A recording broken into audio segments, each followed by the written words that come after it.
Bom, irmãos, boa noite. Novamente, a gente vai estar dando continuidade àquele estudo que a gente parou. E os irmãos sabem que a gente iniciou uma série de estudos aqui na carta aos Tessalonicenses. E geralmente a gente tem o costume de estudar cartas da Bíblia, né? A gente já estudou algumas. E a carta de Tessalonicenses está sendo uma delas. E a gente está no capítulo 4, amém? Está no capítulo 4 de 1 Tessalonicenses.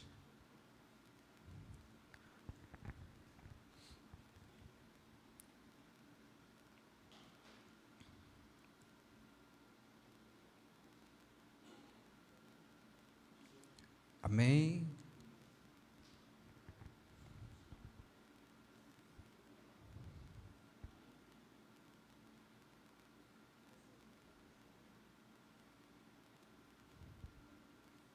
Todos já acharam? Capítulo 4.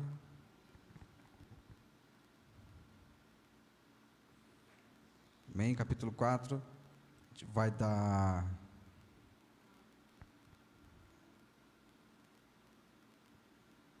Então pronto, tá? O nosso estudo, irmãos, hoje vai ser do capítulo 4, dos versículos 1 a 6, a parte A. O parágrafo aqui dessa parte, ele iria até o versículo 8, mas se eu fosse estender até o capítulo 8, fosse trabalhar com vocês, porque eu quero trabalhar esses versículos com vocês, eles iriam mais, a gente ia se estender muito o nosso tempo. Então, para a gente não se entalar com alimento aqui, a gente vai dar porções adequadas, né, para a gente poder degustar, saborear. Amém? O tema, irmãos, de hoje é fujam da imoralidade sexual. Amém? Fujam da imoralidade sexual. A gente pensa que esse é um tema que é somente para jovens, mas todos nós estamos sujeitos a esse tipo de coisa, esse tipo de pecado. E a gente vai ver aqui o que a Bíblia fala a respeito desse ensino. Então, eu convido os irmãos, capítulo 4, versículos 1 a 6. Amém? Os irmãos podem acompanhar a leitura da palavra comigo. Diz assim, a palavra de Deus diz assim: quanto ao mais, irmãos, nós vos pedimos e aconselhamos no Senhor Jesus que, assim como aprendestes de nós como deveis vos comportar e agradar a Deus, e assim estás fazendo, nisso vos aperfeiçoeis cada vez mais. Pois sabeis o que vos ordenamos pelo Senhor Jesus. E o verso 3. A vontade de Deus para vós é esta, a vossa santificação. Por isso, afastai-vos da imoralidade sexual. Cada um de vós saiba manter o próprio corpo em santidade e honra, não na paixão dos desejos, à semelhança dos gentios, que não conhecem a Deus. E o verso 6, até a parte A, diz assim: nesse assunto, ninguém iluda ou engane seu irmão. Amém? Tem aquela palavra de Deus. Vamos orar novamente. Querido Deus, queremos nesse momento pedir a Tua graça para estudarmos a Tua palavra, para aprendermos de Ti, e eu peço clareza, Senhor, para ensinar os meus irmãos, e que eles possam aprender, Senhor, e que a gente possa viver de acordo com a Tua vontade para nossas vidas, em nome de Jesus. Amém? Bom, irmãos, aqui nessa parte da carta, a gente está naquilo que a gente vê quando a gente fala nas cartas de Paulo, naquela parte prática da carta. certo? Então, naquela parte prática da carta. A igreja de Tessalônica foi alcançada pela graça de Deus num tempo muito curto. Para quem conhece, o contexto da igreja se encontra em Atos 17, versículos 1 a 9, que conta o contexto da fundação da igreja. A igreja foi fundada num tempo muito rápido, e aquela igreja precisava de orientações, precisava de mais ensinos. Embora Paulo tivesse ensinado, mas Paulo teve pouco tempo para ensinar aquela igreja. Mas para a gente entender aqui o que a gente está estudando, o que a gente vai estudar, eu vou relembrar aqui brevemente com vocês aqui o contexto da carta.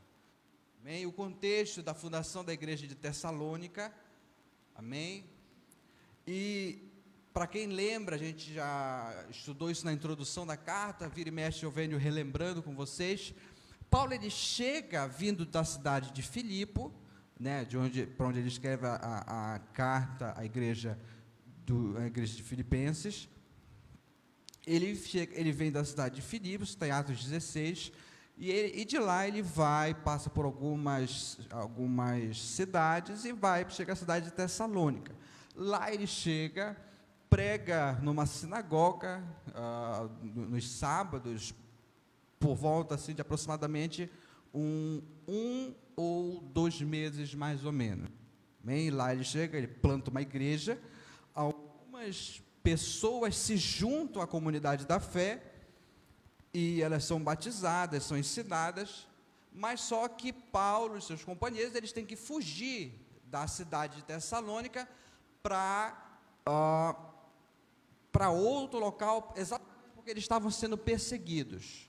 Bem, havia uma perseguição, e passado algum tempo, depois que Paulo sai da cidade de Tessalônica, ele tenta voltar, mas só que ele é barrado por Satanás. Isso aqui a gente já estudou sobre isso aqui na carta 2 da carta.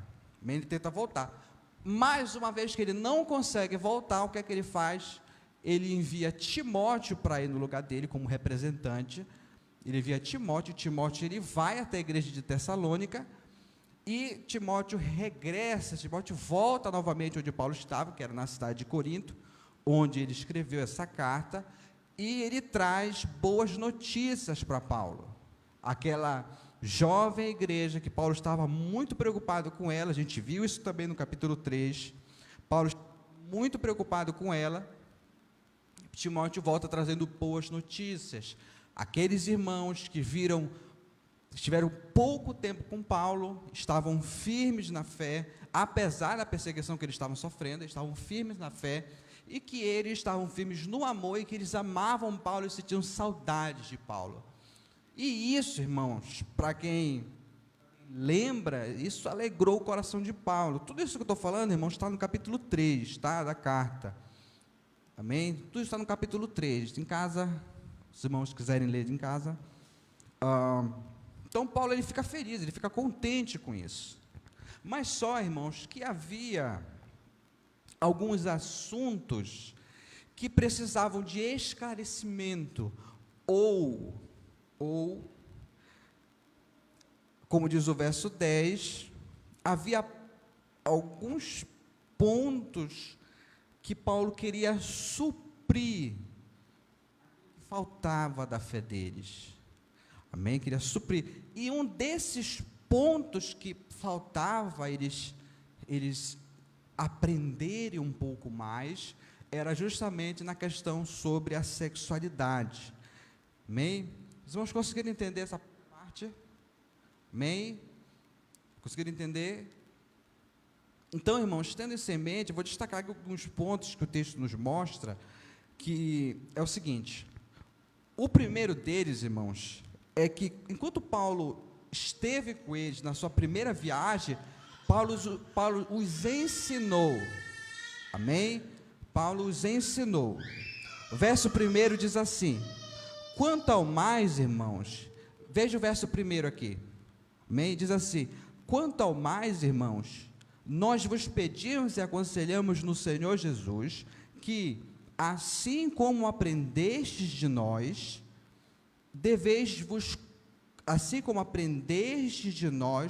como deveis vos comportar e agradar a Deus, e assim estás fazendo, nisso vos aperfeiçoeis cada vez mais. Amém? Então veja, mesmo Paulo tendo passado pouquíssimo tempo com eles, ele não deixou de ensinar aquela igreja que era uma igreja recém-convertida, era uma igreja nova. Amém? E ele ensinou para eles uma mensagem que não era uma mensagem vazia, mas pelo contrário, era uma mensagem que transformava a maneira de viver das pessoas. Amém? Quem cresce na mensagem seria transformado. Em outras palavras, o evangelho, irmãos, ele educa a nossa maneira de viver. Amém? Não é à toa que quem já leu a história, o livro de Atos, não é à toa que a igreja no começo, ou a fé cristã no começo, era chamada de o caminho, indicando realmente um caminho a ser andado, um compromisso, um objetivo, uma direção. Amém? E aqui a gente precisa entender uma coisa, que a fé cristã, ela possui ensino, ou seja, aquilo que nós devemos crer, e ela possui também prática, como a gente deve viver. Amém? Ela possui essas duas coisas, e isso é algo impressionante na Bíblia, isso é algo importante para a gente aprender na Bíblia. Amém? Por quê? Porque, primeiro, vamos pegar os exemplos da carta de Paulo. Geralmente, estou usando mais comum em várias partes, mas geralmente, o apóstolo Paulo, ele divide a sua carta em duas partes, e aquilo não é certo. Primeiro, ele descreve aquilo que Deus fez por nós, de como ele nos salvou, de como ele enviou seu filho para morrer pelos nossos pecados. Então ele começa com essa parte que a gente pode chamar de doutrina, de ensino, a parte teológica da carta, amém? E somente depois ele vai começar a aplicar de maneira prática aquilo que ele ensinou anteriormente, amém? Então a gente precisa ter em mente isso. Algo que a gente não pode pensar é que nós devemos viver como Deus quer, para aí então sermos o seu povo. Não é assim.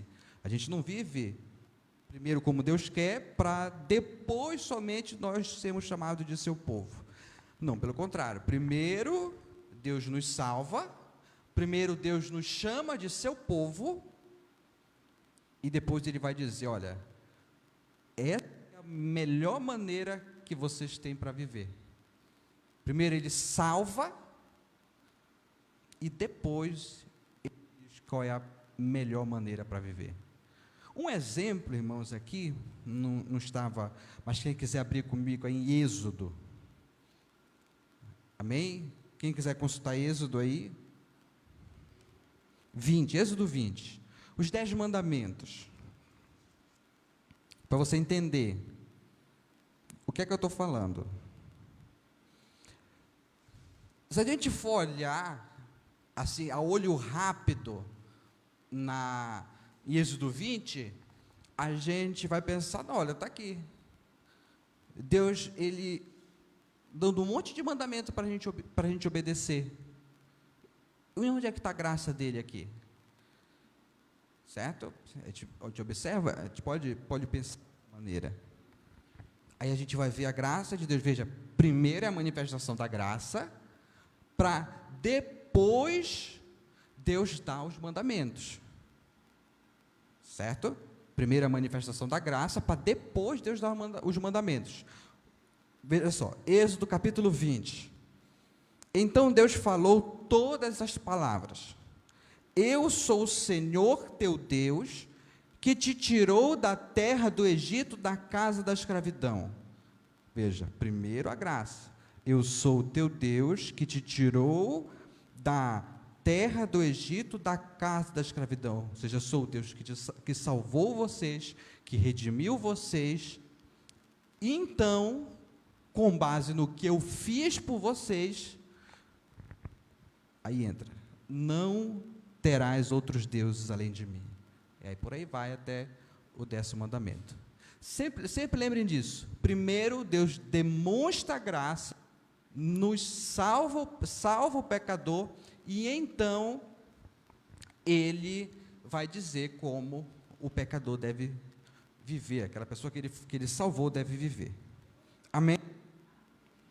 E é exatamente o que Paulo faz aqui na sua carta aos Tessalonicenses. Nos primeiros 3 capítulos, ele basicamente descreve aquilo que Deus fez por nós, fez pelos Tessalonicenses, e agora, irmãos, ele vai descrever como os Tessalonicenses devem viver à luz do que Deus fez por eles. Estão dando para entender? É uma questão de causa e efeito. Amém? E o seu ensino aqui, te observa, que ele é feito no Senhor, ou seja, ele é feito com base na autoridade de Cristo, na pessoa de Cristo, no Evangelho de Cristo, na vida, na morte, na ressurreição de Cristo. Então, Paulo aqui ele ensinou enquanto esteve com eles, e continua a ensinar como a igreja de Tessalônica, como os crentes de Tessalônica deveriam viver em meio a uma sociedade corrompida na qual eles estão vivendo. Amém? E há um ponto interessante aqui, irmãos, que veja, Paulo, aqui ele não está censurando a igreja. Ele não está censurando a igreja. Aquela igreja, irmãos, já estava guardando os mandamentos. Já estavam obedecendo. Veja o que diz no verso 4, no capítulo 4, verso 1. Veja, que Paulo diz que eles já estavam guardando, ou diz assim, olha, assim estás fazendo. Amém? Assim estás fazendo. Já havia um avanço em suas vidas, já havia um crescimento, já havia obediência, mas, verso 1 ainda, nisso vos aperfeiçoeis cada vez mais. Nisso vos aperfeiçoeis cada vez mais. Ou seja, eles devem continuar crescendo na maneira de se comportar e agradar a Deus. Aqui fica uma lição para a gente nunca deve estar satisfeito com a nossa vida espiritual presente. Mesmo que nós andemos numa vida de temor a Deus, mesmo que nós andemos numa vida de obediência, mas nós sempre devemos desejar crescer cada vez mais, mais nos caminhos do Senhor, mais em santidade, mais nas virtudes cristãs, conforme Paulo ordena a igreja de Tessalônica aqui. Veja, eles já estavam obedecendo, eles já estavam guardando os mandamentos, mas o que é que Paulo fala? Se aperfeiçoem, cresçam cada vez mais. Agora olha só que interessante, isso aqui eles já sabiam dessas coisas, amém? Eles já sabiam dessas coisas. Olha, assim como aprender de nós, eles já sabiam dessas coisas, mas Paulo repete mais uma vez o seu ensino. Por quê? Porque ele via que havia uma necessidade de reforço daquilo que já foi ensinado para eles, de uma vida livre da imoralidade sexual. E aqui, irmãos, é uma lição para a gente. Dificilmente nós mudamos nossas práticas pecaminosas quando a gente ouve apenas uma vez determinado ensino. Então é por isso que há necessidade de nós repetirmos constantemente aquilo que a palavra de Deus nos ensina. Provavelmente você saiba aquilo que a gente vai falar hoje, mas é necessário que haja essa relembrança, por assim dizer, daquilo que a palavra de Deus diz, como exatamente Paulo faz aqui. E o ensino sobre uma moralidade sexual sadia era algo importante para os adolescentes. Por quê, irmãos? Porque era algo importante. Pelo contexto que eles viviam, de uma cultura grega, onde a pureza sexual não era nada incentivada. Uma moralidade sexual não era nada incentivada. Alguns dos exemplos que a gente pode dizer de algumas coisas que eram toleradas, a gente pode dizer que a prostituição, adultério, pedofilia, homossexualidade, outras práticas que eram comuns para ele.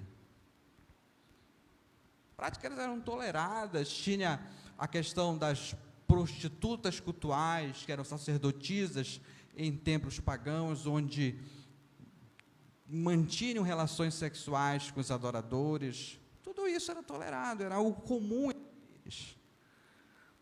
Então, a gente percebe que era um ambiente carregado, e em questões morais, eles precisavam de ensino, eles precisavam de orientação de como viver em um mundo que não respeita valores, mas exaltava o prazer, a sensualidade, o erotismo, e nada diferente dos nossos tempos. O nosso país, irmãos, o nosso país é um país onde prioriza mais essas coisas. A sensualidade, o erotismo, como algo comum. E é justamente com base nisso, mas que Paulo vai falar, que ele vai destacar algumas verdades que Paulo vai falar. A primeira delas, ele fala sobre um crescimento constante em santidade. Amém? Ele fala do crescimento constante em santidade, ou a necessidade de crescimento constante em santidade. Olha só. Leia comigo o verso 2. Verso 2 a 3. Pois sabeis o que vos ordenamos pelo Senhor Jesus, a vontade de Deus para vós é esta, a vossa santificação. Amém? Veja, Paulo fala que a igreja deve avançar mais, crescer mais ainda na maneira de se comportar e agradar a Deus, e para incentivar isso, para dizer que aquilo que ele está falando é algo sério, ele ordena em nome de Jesus. Ele vai ordenar aquilo em nome de nosso Senhor Jesus Cristo. Veja, verso 2: pois sabeis o que vos ordenamos pelo Senhor Jesus. Essa palavrinha aqui, irmãos, ordenamos, no original da língua grega, que foi a língua que foi escrita no Novo Testamento, ela traz a ideia de uma ordem, um termo militar, traz a ideia da ordem de um superior, dando uma ordem ao seu subordinado, e esse subordinado deve pegar essa ordem e transmitir para outros. Deu para entender? A ordem de um superior ao seu subordinado, esse subordinado vai pegar essa ordem e vai transmitir para outros. É o que aconteceu aqui. Paulo recebe a ordem do Senhor e agora ele está transmitindo para sua igreja. Amém? Está transmitindo para a sua igreja. E aqui, irmão, veja, tudo que eu vou falar aqui para vocês não é um pedido, certo? Tudo aquilo que está aqui é uma lei, não é opcional, é um mandamento. Então, aqui, tanto eu quanto vocês, a gente não tem a opção de querer ou não obedecer, certo? Que é uma lei, certo? É uma ordem. Então ele vai especificar essa ordem dizendo o seguinte, verso 3: a vontade de Deus para vós é esta, a vossa santificação. Verso 3. Certo? Então, termos como comportar, como agradar, que a gente viu no verso 1, ordem, verso 2 e vontade, verso 3, são termos que estão intimamente relacionados. Amém? Mas só que uma coisa a gente precisa aprender acerca da vontade de Deus. Em certo sentido, irmãos, para fins didáticos, para fins de ensino, a gente sabe que em Deus não há visão, mas para fins didáticos, para fins de ensino, para uma melhor compreensão da verdade, a gente pode dizer, certo? E aqui eu coloco entre aspas, que a vontade de Deus pode ser dividida em duas partes. Amém? Primeiro nós temos a vontade secreta de Deus, certo? E isso aqui é importante para a gente saber, certo? Saber aqui. Então, nós temos a vontade secreta de Deus. Essa vontade a gente não conhece. Amém? Por quê? O próprio nome diz, não nos foi revelada. Essa vontade, irmão, está relacionada na maneira como Deus governa a história, da maneira como Deus governa o mundo, da maneira como Deus governa a sua providência. Amém? Essa vontade secreta aqui, irmãos, por exemplo, ela está relacionada, digamos assim, que eu não sei a sua vontade para a minha vida para amanhã. Que sentido? Amanhã eu não sei se eu vou estar vivo. Amém? Alguém sabe aqui se amanhã vai estar vivo? Ninguém sabe. Mas Deus sabe. Certo? Deus sabe. Então é por isso que a gente vive numa vida de dependência dele. Amém? E o segundo ponto aqui é sobre a vontade revelada de Deus. Essa vontade, como o próprio nome diz, Deus já revelou. Não é algo que a gente precisa buscar, ou melhor dizendo, não é algo que a gente precisa descobrir, como se tivesse escondido, como se Deus tivesse aqui, brincando de esconde-esconde com a sua vontade, e nós estivéssemos no trabalho de procurar. Não. Deus já revelou a sua vontade, revelou os seus mandamentos e registrou na Bíblia. Estou na Bíblia. Eu não preciso perguntar qual é a vontade de Deus para a minha vida. Ela já é conhecida. Falando no sentido dessa vontade. Certo? Que é exatamente o caso aqui. Tem um texto no Antigo Testamento que vai especificar muito bem isso. Deuteronômio 29:29. As coisas encobertas pertencem a Deus. Certo? Vamos memorizar essa passagem. Certo? Anotar, botar na porta do lado do guarda-roupa lá. As coisas encobertas pertencem a Deus, mas as reveladas pertencem a nós, aos nossos filhos, para que nós guardemos todas as palavras desse mandamento, guardemos todos esses mandamentos, certo? Então, a gente tem duas vontades, de certa forma, vontade oculta, vontade secreta e a vontade revelada, amém? Está dando para entender? E exatamente esse é o caso aqui. A vontade secreta de Deus, irmãos, esqueça, certo? Não compete a vocês tentarem descobrir a vontade secreta de Deus, tá? Não compete a vocês quererem saber como é que vai ser a vida de vocês amanhã, ou se vocês vão, sei lá, não compete para vocês saberem que Deus quer, Deus determinou para as suas vidas, no âmbito da sua soberania, no âmbito da sua vontade secreta. Amém?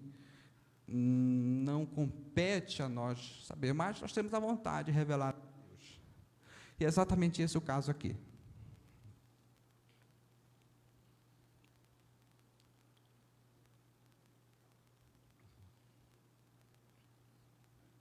Bem, esse é o caso aqui. Então, por exemplo, um casal de namorados não pode perguntar se deve ou não ir para a cama juntos.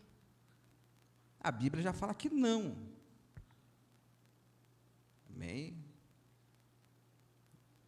Um homem casado, uma mulher casada não pode perguntar se deve ou não ir para a cama com alguém que não seja seu marido ou sua esposa. Deus já revelou a sua vontade sobre esse assunto ao dizer: não adulterarás. Não tem conversa.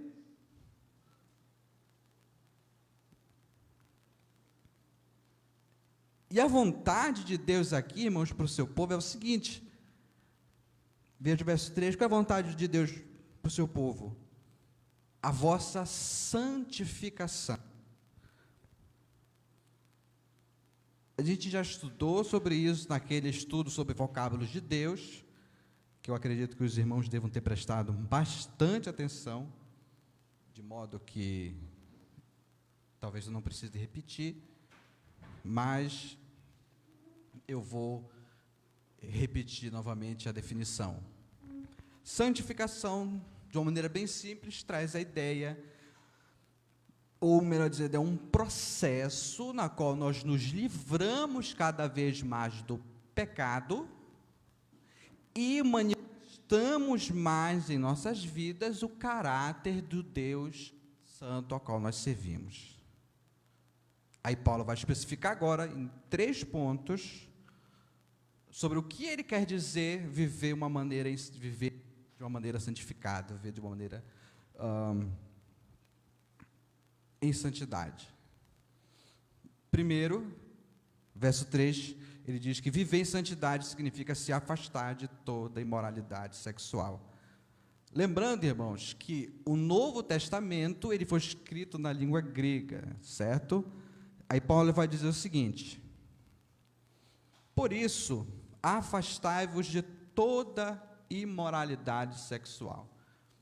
Amém? Talvez tenha alguma versão que esteja impureza, ou prostituição, imundícia, dependendo do tipo de versão. Certo? A palavra aqui, certo? Olha aqui, a palavra que ele usa aqui, no verso 3, para imoralidade sexual, na verdade é só uma palavra que ele usa, imoralidade sexual, impureza, não sei como é que está a outra versão de vocês, mas é a palavra porneia, amém? A palavra porneia. Essa palavra, porneia, é de onde vem a nossa palavra para pornografia, amém? É daí que vem a palavra, nossa palavra para pornografia.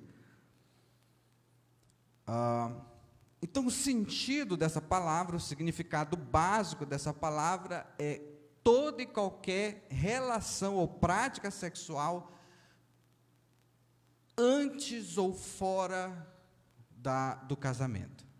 Quer seja fora daquele padrão que Deus estabeleceu na Bíblia, se inclui nessa prática aqui da porneia, isso inclui o adultério, a fornicação, prostituição, seja o que for, qualquer prática antes ou fora do contexto de casamento está incluído nessa palavra aqui, porneia. Bem, e como eu falei na introdução, a gente vive num país onde a sensualização, onde a imoralidade sexual é comum, onde a prática da imoralidade, a gente não pense que a gente está falando somente em questões, quando a gente fala em imoralidade sexual, em prostituição, como se fosse somente algo grotesco, assim, algo feito por pessoas totalmente depravadas, assim. Não, irmãos. Qualquer ato sexual, antes ou fora do casamento, engloba nessa palavra. Sexo sem compromisso, isso é comum hoje em dia. O que é que Paulo fala para a gente? Fujam disso, se afastem. Efésios capítulo 5 fala, essas coisas nem sequer se nomeiem entre vocês.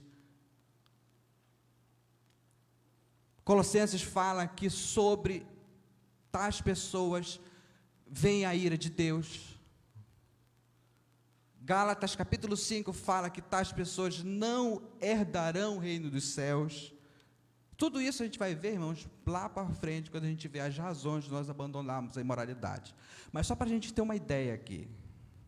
Irmãos, quando Deus fala para a gente que nós devemos nos afastar dessas coisas, irmãos, não pense que Deus é um estraga-prazer, quer cortar a nossa cordinha, né? Não, ele fala porque ele sabe que o fim dessas coisas não é bom, quer seja na vida presente, quer seja na vida futura. Quando eu falo vida futura, eu falo na eternidade. Há consequências para isso. Amém? Então, a primeira coisa que a gente aprende aqui de como nós devemos viver em santidade, olha, abandonem a imoralidade sexual. Amém? Abandonem a imoralidade sexual. Como a gente faz isso? Esse aqui é o nosso segundo ponto. Significa, olha, viver em santidade também significa controlar o corpo. Veja o que diz o verso 4 e 5. Cada um de vós sabe manter o próprio corpo em santidade e honra, não na paixão dos desejos da semelhança dos gentios que não conhecem a Deus. A ideia aqui, irmãos, de manter o próprio corpo, traz a ideia de controlar os desejos ou as paixões sexuais internas, sabe? Os desejos do nosso coração. E tem um ponto interessante aqui para a gente aprender. Esses desejos sexuais que o ser humano ele tem, eles não são errados em si mesmo. Deus, ele pôs no homem quando os criou como algo bom. Aonde é que está o erro? Quando nós nos expressamos e satisfazemos ele com a pessoa errada, no momento errado e de uma maneira errada, seja uma maneira que Deus não ordenou. Note que o nosso corpo, certo? O nosso corpo deve ser usado em santidade e honra. Havia uma mentalidade nos tempos bíblicos que era basicamente o seguinte: essa mentalidade era chamada de gnosticismo, e essa mentalidade era o seguinte, preste bem atenção: toda matéria, toda substância, toda matéria era ruim, certo? Toda matéria era ruim, e somente a parte espiritual que era boa. Então, eu deveria cuidar da minha parte espiritual, que é a parte boa, e o meu corpo, que é matéria, eu deveria, de certo modo, destruí-lo, ou, em outras palavras, eu poderia entregar os prazeres, porque a parte física não importa, o que importa é a parte espiritual. Mas só que, irmãos, a gente deve aprender isso aqui, que Cristo nos redimiu de corpo e alma. A gente fala assim, não, Deus está preocupado com o seu coração. Aí eu sempre falo, Deus não é cardiologista para estar preocupado só com o coração. Cristo comprou o nosso corpo todo. O ser humano é constituído de alma e corpo. Amém? Então, a gente deve usar o nosso... Veja, Deus, ele deu um corpo para a gente. Ou a gente é só alma? A gente não é corpo também? Cristo, Deus deu um corpo para a gente. E esse corpo deve ser usado em santidade e honra. A gente deve usar, a gente estava, inclusive no discipulado, a gente falou sobre uma vida que glorifica a Deus para a glória de Deus. A Bíblia fala que nós devemos glorificar Deus com o nosso corpo. Como eu posso fazer isso? Simples. Quem é casado, não indo para a cama com uma mulher ou um marido que não seja o seu, e quem é solteiro, não indo para a cama com ninguém.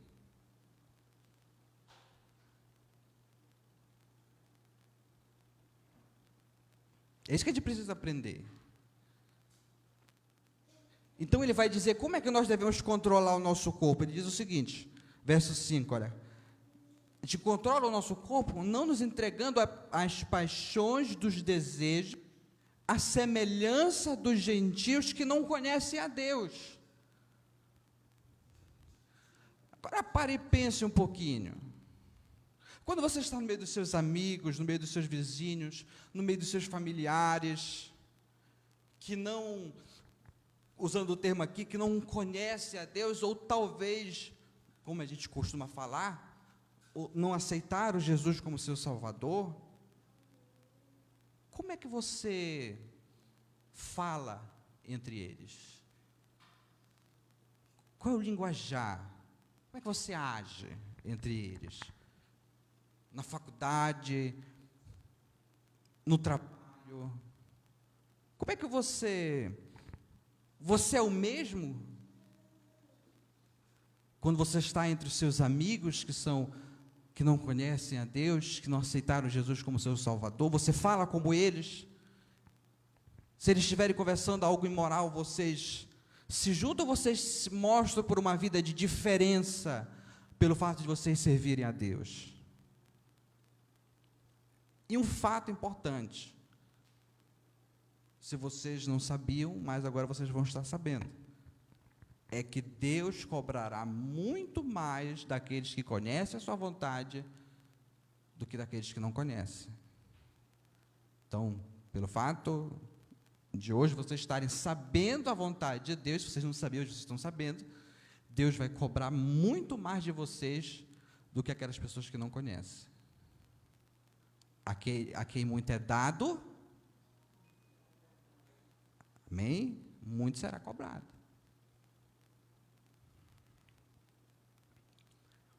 Em terceiro e último ponto aqui, viver em santidade significa não enganar o seu irmão. Verso 6. Nesse assunto, que assunto? Na questão da imoralidade. Ninguém iluda ou engane seu irmão. Essa ideia de enganar, iludir aqui, irmãos, é algo interessante aqui. Significa conseguir qualquer tipo de satisfação sexual com alguém de uma maneira ilícita, ou seja, de uma maneira que está fora dos padrões que Deus sua palavra, sem poder suprir de uma maneira essa relação. O que isso quer dizer? Significa você criar expectativas em alguém para tentar obter alguma satisfação sexual, mas você não conseguir satisfazer, ou não conseguir suprir aquela relação. Um exemplo, que nós temos aquela pessoa que quer sair por aí pegando, namorando todo mundo, mas não quer ter nenhum compromisso. Ou aqueles namoros crentes que já vai avançando a seu ponto, vai avançando, essa coisa vai esquentando, até aquela mão boba daqui e dali, e de repente o ato sexual está quase para se consumar, mas só que ele que é justamente para não passar a linha de chegada. Amém? Essa é a ideia que está contida aqui no verso 6, quando ele fala: ninguém iluda o seu irmão. Amém? E isso aqui, irmãos, é muito comum entre os jovens evangélicos. E a gente vai ver no próximo estudo, quando a gente vê que Deus, as razões pela cabeça, aqui está, Paulo está falando, olha, fuja da imoralidade. Nosso próximo estudo, que vai até o verso 6, a parte B, até a parte 8, a gente vai ver as razões. Paulo, ele não somente ordena que nós devamos fugir da imoralidade, mas ele diz o porquê. Certo? Só para vocês terem uma ideia, bora ver de cabeça, as razões que Paulo ele vai dar é o seguinte. A primeira razão é que Deus punirá os desobedientes, está ao final 6. A segunda razão é por causa do chamado que ele nos fez, que foi um chamado não para a impureza, mas para a santidade, verso 7.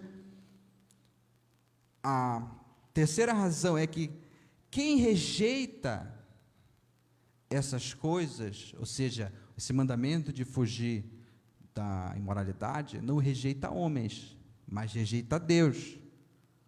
Verso 8, parte A. E a quarta razão pela qual nós devemos fugir da imoralidade é porque Deus nos deu o seu Espírito Santo. Amém? Final, verso 8, parte final. Então, basicamente, esses quatro que a gente vai ver, se assim Deus permitir, no nosso próximo encontro. Amém? Então, irmãos, eu resolvi trabalhar até aqui com vocês, justamente para a gente estender muito. E hoje a gente viu que o mandamento de Deus para a nossa vida é para nós fugirmos da imoralidade, certo? E aqui eu gostaria de finalizar aqui com vocês, trazendo duas lições. Primeira lição é que não caiam no erro de que os tempos mudam. Não caiam nessa falácia. Não caiam. Os tempos podem até mudar, irmãos, mas a verdade de Deus, ela continua eterna, continua a mesma, para todos os tempos, para todos os séculos. Hoje se fala muito de uma nova moralidade, certo? De que não. Sexo, casamento é prova de amor. Para mim amar alguém, eu tenho que manter relações sexuais. Não caia disso, isso é muito comum em nossos dias. Eu não estou feliz com a minha esposa, então eu posso me adulterar. Eu não estou feliz com o meu marido, então eu posso adulterar, certo? Não caio nessa conversa. Porque se a gente for ver com atenção, essa é a mesma moralidade que havia nos gregos. Que havia entre os gregos. Mas só que com uma roupagem nova. Certo? É a mesma imoralidade, só que com uma nova roupagem. Amém? Nós vivemos numa época em que absolutos morais são desprezados. A gente não tem hoje absolutos morais. E isso está mesmo dentro da igreja. Isso aqui que eu estou falando com vocês é um absoluto moral. Certo? É uma verdade, um absoluto moral. Certo? Mas a gente vive numa época onde essas coisas não são levadas a sério. Mas o que é levado a sério? O prazer a todo custo. O sexo dentro dos padrões de Deus, certo? Tem sido ridicularizado.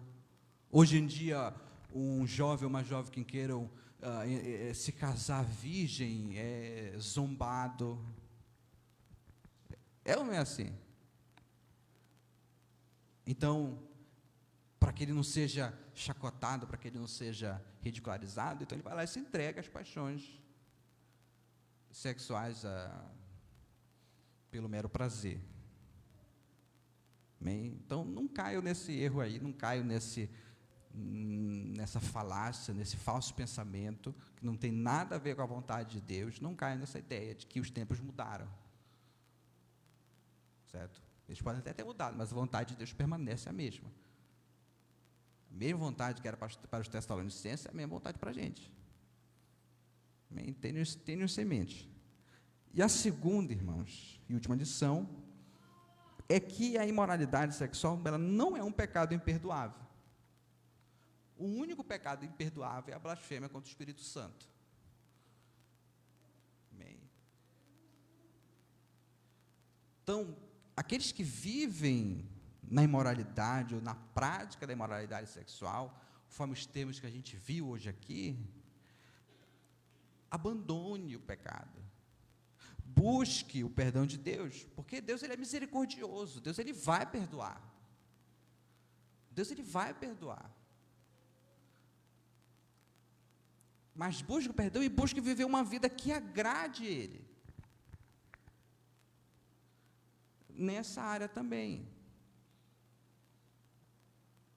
Hoje, irmãos, aqui, ou agora, você sabe Qual é a vontade de Deus para a sua vida? Você sabe qual é a vontade de Deus para a sua vida hoje?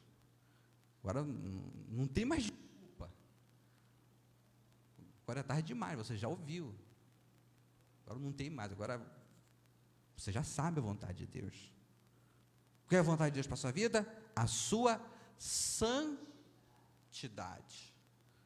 Certo? Entenda, irmãos, que a gente não estraga prazeres. A gente não está proibindo o sexo. Amém? A gente entende que o sexo é um presente de Deus, é uma dádiva de Deus, mas veja, que a semelhança de uma faca eu posso usar tanto para machucar alguém, quanto para cortar um pedaço de carne, fazer aquele churrasco saboroso, certo? Assim também o sexo, ele pode ser usado de uma maneira errada, trazendo sérias consequências, ou ele pode ser usado dentro daqueles padrões que Deus estabeleceu na sua palavra, como o ponto mais alto da intimidade de um casal. Amém? Então, irmãos, o nosso estudo de hoje vai até aqui. Amém? Convido os irmãos a orarem comigo. Querido Deus, queremos render graças por essa oportunidade de ensinar a Tua palavra. Hoje nós estudamos sobre um assunto tão polêmico, de certo modo, Senhor, desprezado em nosso meio. Sobre a ideia de viver em santidade, fugirmos da imoralidade sexual, mas pedimos graças, Senhor, de que Tu nos desperte para esse ensino e que ele entre em nossos corações e frutifique, Senhor. Nós possamos viver uma vida, Senhor, que Te agrade, que Te honre e que seja tudo para a Tua vontade, em nome de Jesus. Abençoe os irmãos que hoje ouviram, Senhor, aqueles que estejam, de certo modo, endurecidos contra essa verdade, que estejam lutando contra esse pecado, que o Senhor possa dar graça a eles, Senhor, para que eles possam ser libertados, em nome de Jesus, para viverem para a Tua glória. É isso que nós oramos, Senhor, te agradecemos. Amém. Amém.